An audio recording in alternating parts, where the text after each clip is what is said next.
네, 지난 시간까지 공소장 변경의 의의 그리고 공소장 변경의 한계, 공소장 변경의 한계는 결국 공소사실의 동일성에 관한 문제가 되겠지요. 그리고 공소장 변경의 필요성까지 이렇게 공부를 했습니다.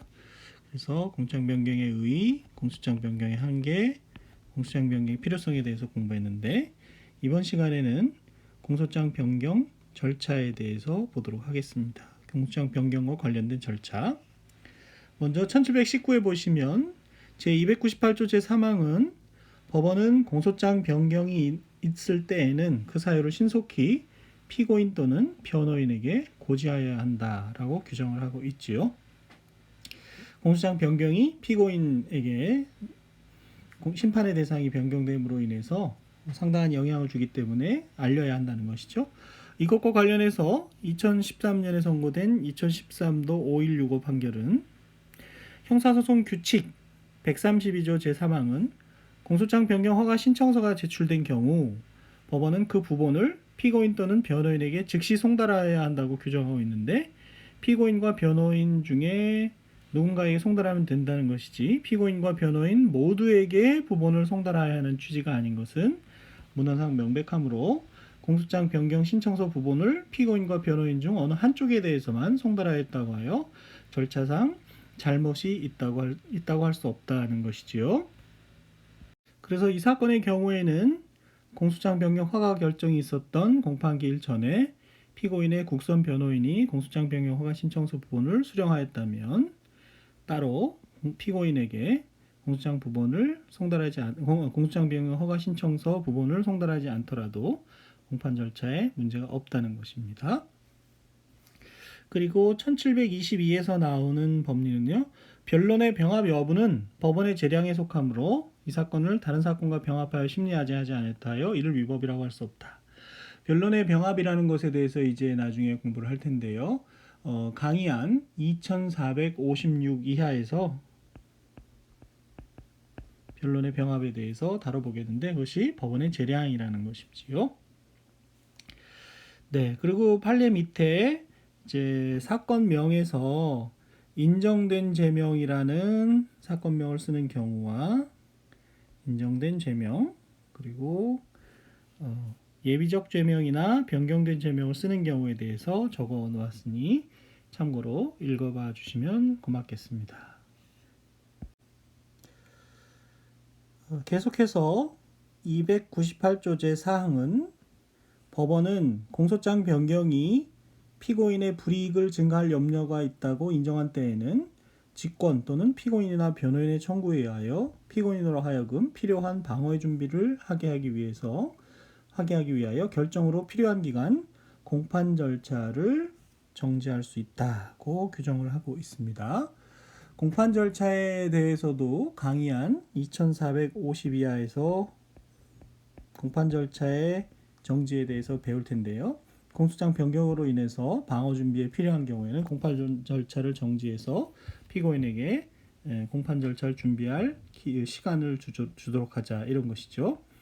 그래서 공소장 변경과 관련해서는 피고인 또는 변호인에게 공소장 변경 허가 신청서 부본을 송달해야 된다는 것, 그리고 공소장 변경으로 인하여 피고인의 방어 준비가 필요하다고 생각되는 경우에는 공판 절차를 정지할 수 있다는 것, 이렇게 두 가지를 살펴봤습니다. 다섯 번째로 법원의 공소장 변경 요구에 대해서 살펴보겠습니다. 법원의 공소장 변경 요구는 298조 제2항에서 규정하고 있는데요. 법원은 심리의 경과에 비추어 상당하다고 인정할 때에는 공소사실 또는 적용법조의 추가 또는 변경을 요구하여야 한다고 규정하고 있습니다. 검사에게 공소사실, 적용법조를 추가해라, 변경해라 이렇게 요구하여야 한다고 규정하고 있다는 것이죠.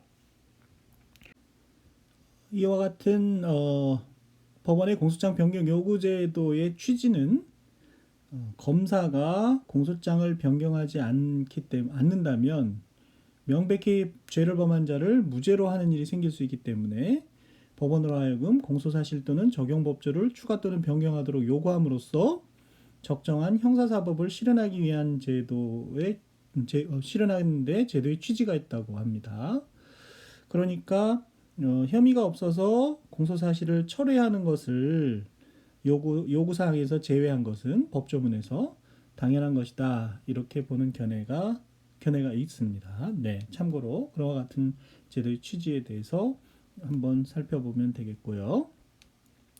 이와 같은 법원의 공소장 변경 요구가 있을 때 변경을 요구하는 것이 법원의 의무인가에 관해서는 조문에 의하면 추가 또는 변경을 요구하여야 한다로 되어 있어서 의무처럼 규정되어 있음에도 불구하고 조문대로 의무라는 의무설과 그렇지 않다, 요구할지 말지는 법원의 재량이라는 견해, 그리고 원칙적으로 재량이지만 예외적으로 의무일 수 있다는 예외적 의무설 등의 견해가 있는데요. 종래의 대법원은 기본적으로 어떤 태도를 취하고 있었냐면 법원이 검사에게 공소장의 변경을 요구할 것인지 여부는 법원의 재량에 속하는 것이므로 법원이 검사에게 공소장의 변경을 요구하지 아니하였다고 하여 위법하다고 볼 수 없다. 이런 입장을 취해 왔습니다. 이러한 입장은 99년도에 선고된 구구도 3003 판결에서도 확인할 수 있지요. 그래서 1728에 보시면 법원이 검사에게 공소장의 변경을 요구할 것인지 여부는 법원의 재량에 속하는 것이므로 원심이 검사에게 공소장의 변경을 요구하지 아니하였다고 하여 위법하다고 볼 수 없다. 이런 입장을 취하고 있습니다. 그래서 다수설의 견해라고 보여지는 예외적 의무설의 입장이 아니라 법원은 여전히 공소장 변경을 요구할 것인지 말 것인지가 법원의 재량에 있다는 입장을 취하고 있는 것으로 판단이 됩니다. 네, 99도 3003 판결의 나머지 아랫부분은요, 상상적 경합범과 관련된 법리를 적고 있는데요. 그 내용의 요지는 상상적 경합범에 관계에 있는 경우에 그 일부에 대해서 상상적 경합이라고 하는 것은 하나의 행위가 수개의 죄에 해당하는 경우 아니겠습니까? A죄에도 해당하고 B죄에도 해당하는 이런 경우를 말하는 것인데요. 예를 들면 그 중에 A죄에 대해서 무죄를 선고할 것으로 판단되는 경우에도 B죄만 주문해서 유죄를 선고하면 되지 굳이 A죄의 무죄를 주문해서 판결 주문과 이유에 대해서도 이제 나중에 공부를 할 텐데요. 선고할 필요가 없다는 것인데 설사 A죄에 대해서 무죄에서 주문을 선고했다 하더라도 그것이 판결에 영향을 미치는 위법은 아니다. 그런 내용입니다. 그리고 그 하나는 또 다른 이제 내용은 무죄 사유가 위헌 결정으로 인해서 소급해서 형사 처벌 규정이 위헌 선고로 인해서 무죄가 되는 경우에도 그 같은 법리가 적용이 된다는 것이죠. 그래서 상상적 경험에서 그 일부가 무죄인 경우 굳이 주문해서 무죄를 선고할 필요가 없지만 무죄를 선고하더라도 판결에 영향을 미치는 위법은 아니다라는 내용과 위헌 결정이 있으면 형법 법률 조항에 대해서 위헌 결정이 있으면 그 효력이 소급해서 상실하게 되고 그 부분에 대해서는 무죄가 된다는 그런 법리가 적시가 되어 있으니까요. 여러분이 참고 삼아서 읽어봐 주시면 좋겠습니다. 다음으로 넘어가서 법원의 공소장 변경 요구가 있는 경우에 법원이 검사에게 공소장 변경 요구를 한 경우에 별도로 검사의 공소장 변경 허가 신청이 없더라도 당연히 법원의 요구에 의해서 공소장을 변경시키는 효력이 생기는 것이냐에 대해서는 그렇다. 법원이 요구하면 별도의 절차 없이 공소장 변경이 되는 효력이 있다라는 견해가 있지만 그런 견해보다는 대부분의 지배적인 견해는 그렇지 않다. 법원의 공소장 변경 요구가 있다 하더라도 별도의 허가 없이 공소장을 변경시키는 효력이 있는 것은 아니다. 그래서 그것을 부정하는 견해가 지배적이라는 것이죠. 그래서 이에 관해서는 법원의 공소장 변경 요구가 있는 경우 검사에 대해서 공소장 변경을 권고하는 의미를 갖는다는 권고적 효력설과 검사에게 복종 의무를 발생시키는 하지만 검사가 공소장 변경을 하지 않을 경우 그 이행을 강제할 방법이 없다라는 명령적 효력설의 견해가 있다는 것이죠. 그리고 한편으로는 검사에게 공소장 변경의 의무를 부과하면서 동시에 무죄 판결을 내리는 것이 현저히 정의와 형평에 반하는 예외적인 상황의 경우에는 공소장 변경 없이 피고인에게 유죄 판결을 선고하는 방법으로 이행강제 수단도 확보하려는 수정된 명령적 효력설이라는 것도 있습니다. 네, 현재 실무상으로는 공소장 변경 요구를 법원이 했다 하더라도 검사가 이에 따르지 않을 경우 바로 공소장 변경의 효력을 인정할 수는 없기 때문에 아무래도 권고적 효력설이 현재 실무의 입장이라고 보여집니다. 네. 그 정도로 이제 법원의 공소장 변경 요구에 대해서 살펴봤고요. 계속해서 항소심에서도 공소장 변경이 가능한지 항소심과 공소장 변경에 대해서 살펴보겠습니다. 1736이죠. 항소심에서도 공소장 변경이 가능한가에 대하여 사실은 이 부분에 대해서 저희가 앞선 강의한 1588에서 잠깐 언급이 나온 적이 있었습니다. 그곳으로 돌아가서 보시면 공소장 변경은 1심뿐만 아니라 항소심에서도 가능한 것이다 라는 문구가 나오죠. 그래서 항소심에서도 공소장 변경이 가능하다는 입장을 취하고 있는데요. 이에 대해서는 항소심의 구조가 사후심이냐 속심이냐는 견해가 있습니다. 그래서 항소심의 구조에 관한 사후심과 속심설에 대해서는 강의 한 4970일 이하에서 이렇게 본격적으로 다루게 되는데요. 사후심이라는 것은 간단하게 말해서 1심에서 한 재판을 사후 뒤에서 잘 됐는지 안 됐는지를 보는 것입니다. 그러니까 항소심에 와서 새로 증거를 조사한다든지 새로운 절차를 진행하는 것은 허용되지 않는 것이고요. 속심설은 마치 1심을 마치고 항소심으로 갔을 때 변론이 종결됐다가 재개된 것과 마찬가지로 계속해서 사건을 심리 재판할 수 있다는 것이지요. 새로운 증거 조사도 가능하고 사실 조사 가능하다는 것이죠. 그러니까 논리상 속심설을 취하게 되면 항소심에서 공소장 변경이 가능하게 되고요. 사후심을 취하게 되면 더 이상 공소장 변경은 가능하지 않게 되지요. 그래서 이와 같은 항소심의 구조와 관련해서 이제 학설의 견해가 있는 것인데, 항소심은 사후심이니까 공소장 변경이 허용되지 않는다는 견해가 있고요.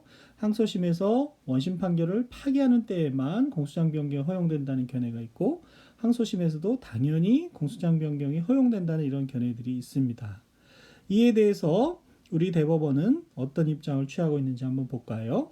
86년도에 선고된 86도 621 판결을 보면 현행법상 형사항소심의 구조가 항소심의 구조와 관련되어 있다 그렇지 않습니까? 그래서 형사항소심의 구조가 오로지 사후심으로서의 성격만을 가지고 있는 것은 아니고, 사후심의 성격만 가지고 있다면 공소장 변경이 안 될 텐데 사후심으로서의 성격만 가지고 있는 것은 아니고 항소심에서도 공소장의 변경을 할 수 있다는 것이 종전 대법원 판례 견해이므로, 그와 견해를 달리해서 검사의 공소장 변경을 허가한 조처가 항소심에서 법률 위반이라고 탓하는 논지는 이유 없다. 네, 항소심에서도 특별한 제한 없이 공소장 변경이 가능하다는 견해를 취하고 있다는 것을 아실 수 있겠지요. 계속해서 2003도 8153 판결을 읽어보도록 하겠습니다. 공소사실의 동일성은 그 사실의 기초가 되는 사회적 사실관계가 기본적인 점에서 동일하면 그대로 유지되는 것이다. 저희가 배운 바 있죠. 공소사실의 동일성이라는 것이 기본적으로 기본적 사실 동일설에 입각하고 있다. 이러한 기본적 사실관계의 동일성을 판단함에 있어서는 그 사실의 동일성이 갖는 법률적 기능을 염두에 두고 피고인의 행위와 그 사회적인 사실관계를 기본으로 하되 규범적 요소도 아울러 고려해야 한다. 이 부분도 저희가 공부를 했죠. 그리고 앞서 본 금방 봤던 판례처럼 현행법상 형사항소심의 구조가 사후심으로서의 성격만을 가지는 것은 아니므로 피고인의 상고에 의하여 상고심에서 원심 판결을 파기하고 사건을 항소심에 환송한 경우에도, 항소심으로 다시 대법원에 갔다가 항소심으로 돌아온 경우에도 공소사실의 동일성이 인정되면 공소장 변경을 허용하여 이를 심판 대상으로 삼을 수 있다. 파기 환송 후에 항소심에서도 공소장 변경이 허용된다는 얘기입니다. 그래서 741에 보시면 환송 후 원심이 검사의 공소장 변경 신청을 허가하고 공소장 변경을 이유로 직권으로 1심 판결을 파기한 후 다시 판결한 조치는 옳고 거기에 항소심의 구조와 환송 후 항소심의 구조와 공소장 변경 허가에 관한 법률을 오해한 위법이 있다고 할 수 없다. 다시 얘기해서 파기 환송 후에 파기 환송 후에 항소심에서도 공소장 변경이 가능하다는 얘기죠.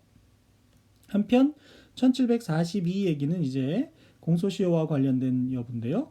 공소장 변경이 있는 경우에 공소시효의 완성 여부를 어떻게 판단할 것이냐의 문제에 있어서 공소시효의 완성 여부는 당초에 공소제기가 있었던 시점을 기준으로 판단할 것이고 공소장 변경시를 기준으로 삼을 것이 아니다. 예를 들어서 2020년 3월 3일 날 예를 들어서 A죄로 공소제기가 됐다면 그와 같이 공소제기가 있었던 2020년 3월 3일을 기준으로 해서 공소시효가 완성됐는지 여부를 따져야지 공소장 변경에 의해서 A-의 죄로 예를 들어서 재판 도중에 2020년 4월 27일 날 공소장 변경이 있다 그래서 이때를 기준으로 해서 공소시효 완성 여부를 따지는 것이 아니라는 얘기죠. 당초 공소제기시를 기준으로 따져야 된다는 것이고 공소장 변경시를 기준으로 삼을 것이 아니다라는 얘기입니다. 네, 무슨 얘기인지 아시죠?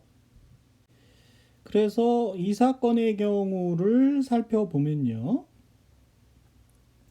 피고인들에 대한 변경 후 공소사실인 제하도급 금지규정 위반으로 인한 건설산업기본법 위반죄의 법정형이 1년 이하의 징역 또는 벌금이어서 범죄 행위의 종료일로부터 3년이 경과하면 3년이 공소시효인 것이죠. 경과하면 그 공소시효가 완성이 되는데 이 사건의 경우 기록을 보니까 그 범행 종료일이 1998년 11월 1일이라고 하는 것이죠. 그 범죄 행위가 종료된 날때로부터 공소시효 기간인 3년이 경과하기 전에 2000년 10월 28일에 최초로 피고인들에 대한 공소가 제기되었음이 역수상 명백하다는 거죠. 그렇다면 공소장 변경이 있다 하더라도 처음 공소 제기된 때를 기준으로 해서 공소시효 완성 여부를 판단한다는 것이니까 이 사건의 경우 공소 제기 당시 변경 후 공소사실인 제하도급 금지규정 위반으로 인한 건설산업기본법 위반죄에 대한 공소시효가 완성되지 않았다는 것이죠. 네, 공소장 변경과 공소시효 완성 여부에 대해서는 또 살펴볼 기회가 있겠습니다만 우선 여기서는 공소장 변경이 있는 경우에 공소시효 완성 여부는 기본적으로 최초 공소 제기 시를 기준으로 해서 판단하는 것이지 공소장 변경이 된 때를 기준으로 해서 판단하는 것은 아니다라는 얘기입니다. 그러므로 745에서 보시면 피고인들에 대한 변경 후 공소사실을 유죄로 인정할 수 있다는 것이죠. 증명이 되면 공소시효가 완성되었음을 간과해서 면소의 판결을 하지 않은 위법이 있다고 할 수 없다. 위법하지 않다는 얘기입니다.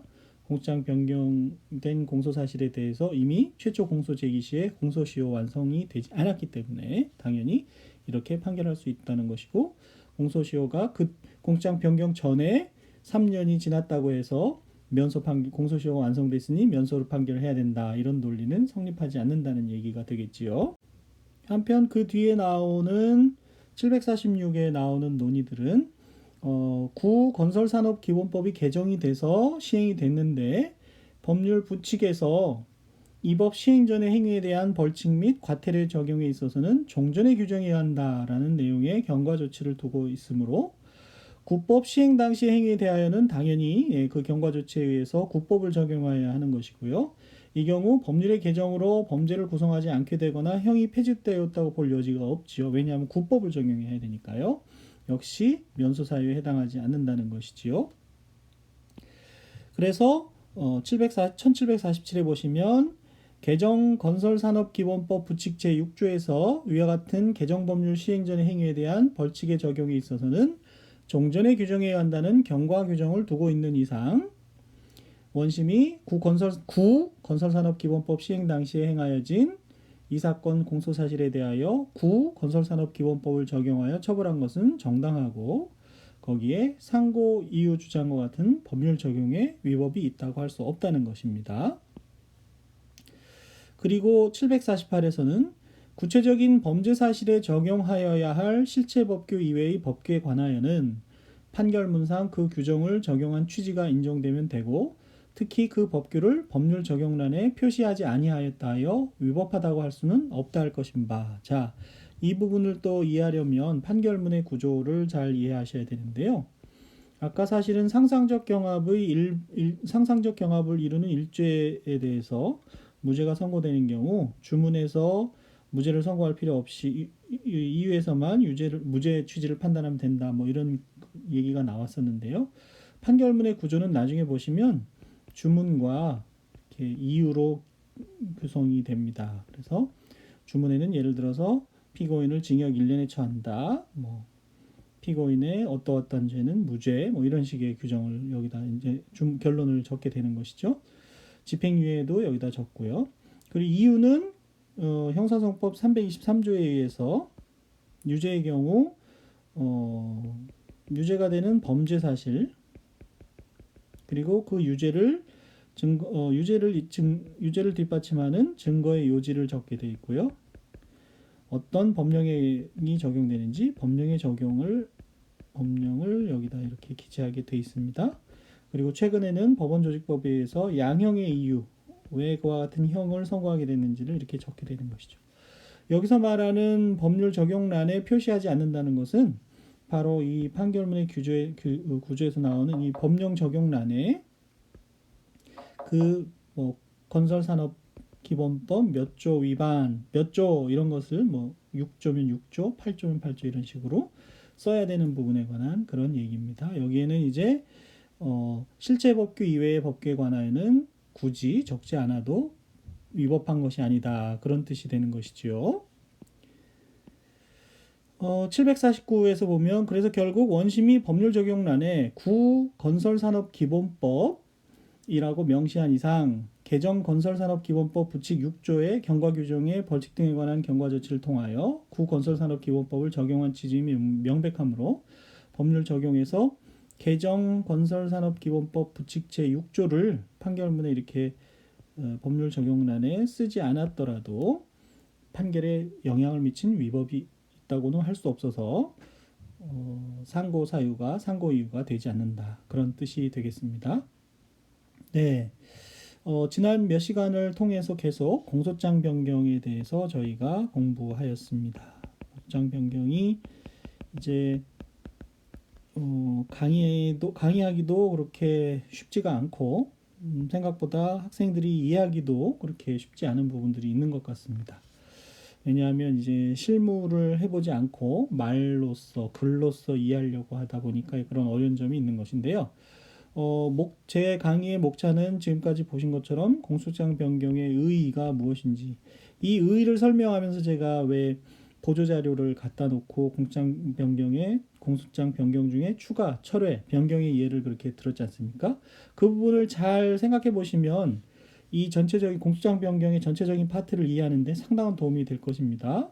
그리고 공소장 변경의 한계로서 공소사실의 동일성이라는 것을 이해하는 것이 그렇게 만만치 않은 부분입니다. 기본적 사실 동일서를 취하면서 어떻게 규범적 요소를 고려하게 됐는지 같은 걸 같이 보시면 좋을 것 같습니다.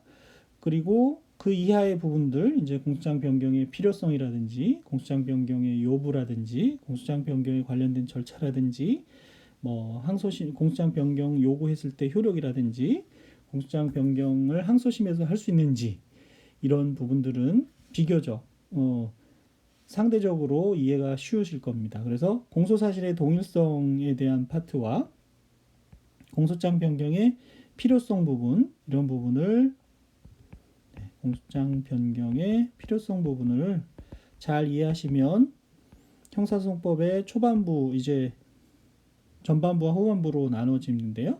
후반부로 가면 이제 공판 절차로 나올 거고요. 다음 시간에 이제 공소시효에 대해서 공부하고 나면 후반부로 넘어간다고 할 수 있는데 공판 절차로 전반부에 있어서 큰 산을 넘는 느낌이라고나 할까요? 그런 부분이라고 할 수 있습니다. 그러니까 여러분이 가지고 있는 교재나 이 강의 내용을 잘 참조하셔서 공소사실의 동일성과 공소장 변경의 필요성 등에 관한 그런 부분을 잘 이해해 주시면 고맙겠습니다. 네, 여러분 수고했고요. 다음 시간에는 공소시효에 대해서 살펴보기로 하겠습니다. 감사합니다.